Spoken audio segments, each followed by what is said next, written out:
বিশ্বের সবচেয়ে বড় এবং সবচেয়ে দামি প্রাসাদ, না ব্রিটিশ রাজপরিবারের বাকিংহাম প্যালেস, না সৌদির রাজপ্রাসাদ, আর না কাতারের আমিরের প্রাসাদ, বরং সেটি রয়েছে এশিয়ার একটি ছোট্ট দেশ ব্রুনাইতে। এক ছোট্ট কিন্তু অদ্ভুত শক্তিশালী সাম্রাজ্য, আর যার সুলতানকে বিশ্বের সবচেয়ে ধনী এবং প্রভাবশালী মানুষের মধ্যে ধরা হয়, সুলতান হাসনাল বলকিহা, যার প্রাসাদের সোনা এতটাই সাধারণ যে প্রাসাদের কোনায় কোনায় তা ছড়িয়ে আছে।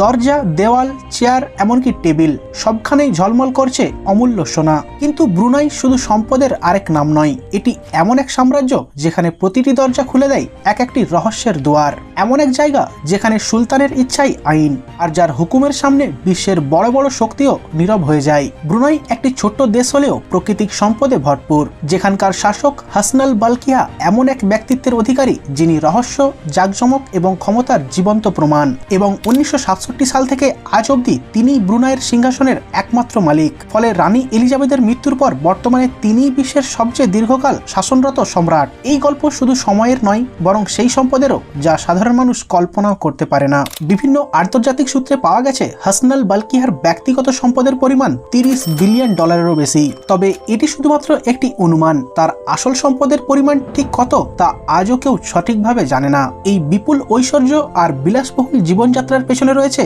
ব্রুনাইয়ের তেলের খনি আর প্রাকৃতিক গ্যাসের ভান্ডার, যা মাটির নিচে যেন এক সোনার মতো করে লুকিয়ে আছে। প্রতি ব্যারেল তেল আর প্রতি ঘনমিটার গ্যাস সুলতানের সম্পদের আরও একটি শূন্য যোগ করে দিচ্ছে। কিন্তু ব্রুনাইয়ের সুলতান সেই সব রাজপরিবারের মতো নয় যারা তাদের সম্পদ লুকিয়ে রাখে। তার কাছে রয়েছে বিশ্বের সবচেয়ে বড় প্রাইভেট গাড়ির কালেকশন, যেখানে চোখ কপালে তোলার মতো প্রায় 7,000টি গাড়ি রয়েছে।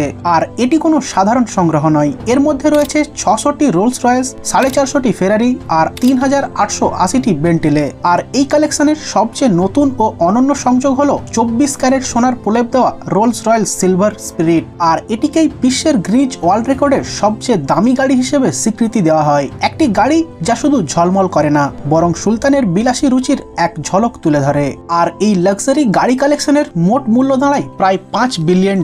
আর যদি আমরা এর গাড়ির কালেকশন বাদ দিয়ে প্রাইভেট জেটের কালেকশনের দিকে যাই, তাহলে দেখব সুলতানের ব্যক্তিগত জেট বহরত্ব রাজকীয়তার দিক থেকে কারোর চেয়ে কম নয়। তার সবচেয়ে চোখ ধাঁধানো রত্ন হলো গোল্ড প্লেটেড বোয়িং 747, যার দাম প্রায় $400 মিলিয়ন।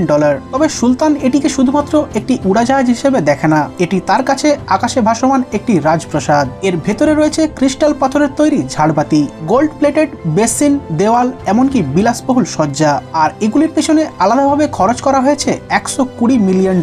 অনেকেই বলে এসব শুধু আরাম আর স্বাচ্ছন্দ্যের জন্য নয়, বরং ক্ষমতা আর সম্পদের প্রকাশ ঘটানোর এক চমকপ্রদ উপায়। আর এখানেই তার গল্প শেষ নয়। একবার তিনি তার মেয়ের জন্মদিনে তার মেয়েকে একটি প্রাইভেট জেট উপহার দিয়ে চমকে দেন। বর্তমানে সুলতানের ব্যক্তিগত সংগ্রহে রয়েছে মোট 17টি বিমান, এবং প্রতিটি বিমানের ভেতরে রয়েছে সোনার ছোঁয়া। এই কারণে ব্রুনাইয়ের সুলতানকে শুধু জমিনের নয়, বরং আকাশেরও সম্রাট বলা হয়। এছাড়াও তিনি একজন রয়্যাল মিলিটারি একাডেমির গোল্ড মেডেলিস্ট পাইলট। এছাড়াও তার বিলাসবহুলতার আরও অনেক উদাহরণ রয়েছে। তিনি লন্ডন থেকে নিজের পছন্দের বারবারকে ব্রুনাইতে ডেকে আনেন এবং শুধুমাত্র একবার চুল কাটবার জন্য তাকে দেন $21,000। এছাড়াও আর্ট কালেকশনের দিক থেকেও তার খ্যাতি রয়েছে। তিনি একবার বিখ্যাত ফরাসি চিত্রশিল্পীর একটি চিত্র কিনেছিলেন $700 মিলিয়ন।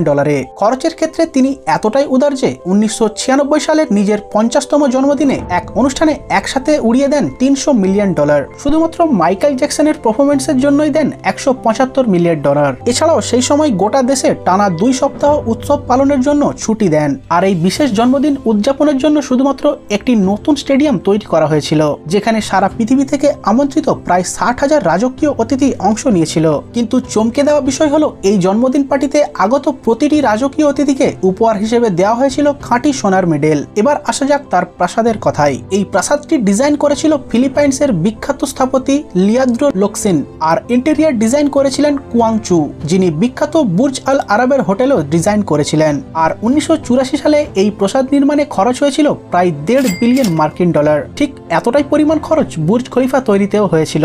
আর এই প্রাসাদটির নাম ইস্তানা নুরুল ইমান, আর যা আকারে প্যারিসের ভার্সাইয়ের প্রাসাদের তুলনায় 3 গুণ বড়।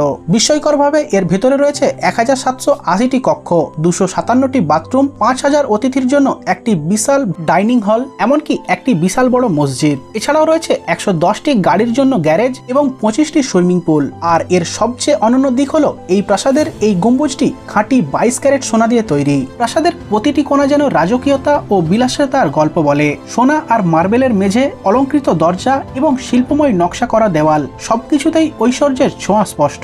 এই প্রাসাদে রয়েছে মোট 550টির বেশি সোনার ঝাড়বাতি এবং 18টি এলিভেটর। অনেকেই বলে সুলতানের এই প্রাসাদ আসলে প্রাসাদ নয়, বরং একটি সম্পূর্ণ ছোট্ট শহর। ইস্তানা নুরুল ইমানে রয়েছে মোট 17 তলা, আর প্রতিটি তলা যেন এক রাজকীয় ঐশ্বর্যের নতুন অধ্যায় খুলে দেয়। এই প্রাসাদের মোট ফ্লোর এরিয়া প্রায় 21 লক্ষ বর্গফুট। এখন আপনার মনে নিশ্চয়ই প্রশ্ন আসছে, এত বড় প্রাসাদের এক প্রান্ত থেকে আরেক প্রান্তে সুলতান ও তার পরিবার কিভাবে যাতায়াত করে? আসলে এর জন্য প্রাসাদের ভেতরে ব্যবহার করা হয় বিশেষ ইলেকট্রনিক গলফ কার্ট। তবে ইস্তানা নুরুল ইমান শুধু সুলতানের বাড়ি নয়, এটি ব্রুনাইয়ের প্রধানমন্ত্রীর কার্যালয় এবং সরকারের মূল সদর দপ্তর। এখান থেকেই দেশের সমস্ত গুরুত্বপূর্ণ সিদ্ধান্তও নেওয়া হয়। সুলতান হাসনাল বলকিহা শুধু বিশ্বের অন্যতম ধনী সম্রাট নন, তিনি নিজের দেশের প্রধানমন্ত্রী, অর্থমন্ত্রী এবং রাষ্ট্রমন্ত্রী। 2004 সালে সাংবিধানিক সংশোধনের মধ্য দিয়ে তার ক্ষমতা আরও সুদৃঢ় হয়েছিল। তাকে এমন একটি পদমর্যাদা দেওয়া হয়েছে যা কার্যত আইনের থেকেও ঊর্ধ্বে, হোক তা তার সরকারি ক্ষমতা কিংবা ব্যক্তিগত মর্যাদা।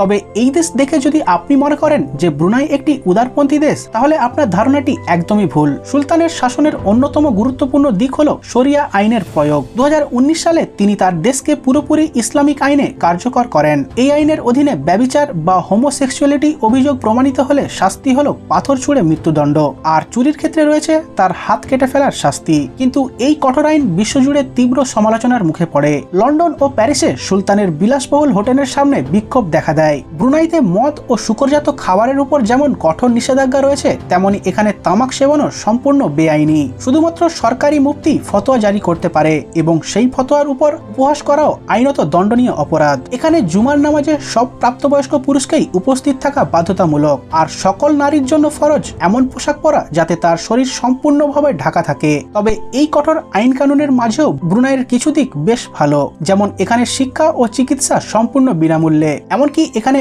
আয়ের ওপর কোনো ধরনের কোনো ইনকাম ট্যাক্স নেই। এই কারণে দেশের বহু নাগরিক তাদের সুলতানকে ভালোবাসেন এবং তাকে আওয়ামের সুলতান বলে ডাকেন। তাদের বিশ্বাস শরিয়া আইন দেশকে শান্তিপূর্ণ রেখেছে এবং অপরাধের হার কমে গিয়েছে। তবে অনেকের কাছে এই দেশ অত্যন্ত একঘেয়ে মনে হয়, তাই তারা সামান্য স্বাধীনতা পেতে মালয়েশিয়ার মিরি শহরে চলে যায়, যেখানে মদ্যপান ও মুক্ত পরিবেশের সুযোগ রয়েছে। সুলতান হাসনাল বলকিহার ব্যক্তিত্ব বিতর্কের বাইরে নয়। তার বিরুদ্ধে অভিযোগ রয়েছে যে তিনি তার ভাই জাফরির সঙ্গে বিলাসবহুল ব্যক্তিগত পার্টিতে অংশ নিতেন। 1997 সালে মিস ইউএস মার্কেটিং এর একজন অভিযোগ দায়ের করেছিলেন যে তাকে সুলতান ও তার ভাই জোরপূর্বকভাবে বন্দী রেখেছিল এবং অনৈতিক কাজে বাধ্য করেছিল। তবে আমেরিকার আদালতে সার্বভৌম ইউনিটি আইনের কারণে সুলতানের বিরুদ্ধে কোনো রায় দেয়নি, আর যা স্পষ্ট দেখিয়ে দেয় যে তিনি শুধু অর্থনৈতিক নয়, ক্ষমতার দিক থেকেও অদ্বিতীয়। এর বাইরে 1990 সালে আরও একটি বড় কেলেঙ্কারি ঘটেছিল, আর যা ইতিহাসে অ্যামেন্ডিও ক্রাইসিস নামে পরিচিত। এই ঘটনায় ব্রুনাইয়ের সুলতানের ছোট্ট ভাই প্রিন্স জাফরির বিরুদ্ধে অভিযোগ ওঠে যে তিনি রাজনৈতিক তহবিলের বিলিয়নস অফ ডলার অপব্যবহার করছেন। তিনি বিলাসবহুল ইয়ট, ব্যক্তিগত জেট এবং হাজার হাজার দামি গাড়িতে অগণিত অর্থ উড়িয়ে দিচ্ছেন। এর ফলে শুধু ব্রুনাইয়ের সুনামি ক্ষতিগ্রস্ত হয়নি, বরং রাজপরিবারের ভেতরেও চরম উত্তেজনা তৈরি হয়। শেষ পর্যন্ত সুলতান তার ভাইয়ের কাছ থেকে সব ক্ষমতা কেড়ে নেয় এবং তাকে দেশ থেকে বিতাড়িত করে। ব্রুনাই এক অদ্ভুত দেশ, যেখানে একদিকে রাজকীয় ঐশ্বর্য ও বিলাসিতার গল্প শোনা যায়, আর অন্যদিকে ইসলামী আইন কঠোরভাবে কার্যকর হয়। তবে এইসব কিছুর বাইরেও ব্রুনাই সম্পর্কে এমন সব চমকপ্রদ তথ্য রয়েছে যা হয়তো আগে আপনি কখনো শোনেননি। ব্রুনাই শব্দের অর্থ হলো এই পর্যন্ত বা দ্যাটস ইট। তবে দেশের সম্পূর্ণ নাম হলো নেগারা ব্রুনাই দারুস সালাম, যেখানে নেগারা মানে দেশ আর দারুস সালাম মানে শান্তির আবাস। ব্রুনাইয়ের তেল ও প্রাকৃতিক গ্যাস দেশের মোট অর্থনীতির প্রায় 90% চালায়। দ্বিতীয় বিশ্বযুদ্ধের সময় তেলের ঘাটতির কারণে জাপান ব্রুনাইকে দখল করে নিয়েছিল, কিন্তু তারপরে ব্রিটিশরা এসে দেশটিকে জাপানিজদের হাত থেকে মুক্ত করে। 2013 সালে ব্রুনাই প্রথম এমন দেশ হয় যারা সর্বপ্রথম শার্কের লেজ কাটার উপর সম্পূর্ণ নিষেধাজ্ঞা জারি করে। এখানে শিক্ষার উপর বিশেষ গুরুত্ব দেওয়া হয় এবং ব্রুনাইয়ের সাক্ষরতার হার বিশ্বের শীর্ষস্থানে, আর যা প্রায় 98%। এখানকার টাকা ব্রুনাইন ডলার, যা সরাসরি সিঙ্গাপুরেও ব্যবহার করা যায়। আর এটাই ছিল ব্রুনাইয়ের গল্প, এক দেশ যেখানে সোনা শুধু অলংকার নয়, বরং জীবনের অংশ, যেখানে ক্ষমতা শুধু সিংহাসনে নয়, মানুষের মনে গেঁথে থাকে। সুলতান হাসনাল বলকিহা একজন জীবন্ত কিংবদন্তি, যার জীবনধারা রহস্য, ঐশ্বর্য আর ইতিহাসে ভরা। কিন্তু একটা প্রশ্ন থেকে যায়, দুনিয়া এখন হু হু করে বদলাচ্ছে, তাই প্রশ্ন, এই ছোট্ট ও শক্তিশালী সালতানাতের ক্ষমতা কি কখনো কমবে, নাকি ব্রুনাই চিরকালই থেকে যাবে সেই স্বপ্ন রাজ্য যার সুলতান একাই তাই লিখে যাবে ইতিহাসের নতুন অধ্যায়। আজকের এই ভিডিওটি এই পর্যন্তই। যদি ভিডিওটি ভালো লাগে তাহলে অবশ্যই ভিডিওটিতে লাইক করে ভিডিওটিকে শেয়ার করে দেবেন। আর এই ধরনের ইন্টারেস্টিং ও ইনফরমেটিভ ভিডিও পেতে অবশ্যই চ্যানেলটিকে সাবস্ক্রাইব করে দেবেন। দেখা হচ্ছে আবার একটি নতুন ভিডিওতে।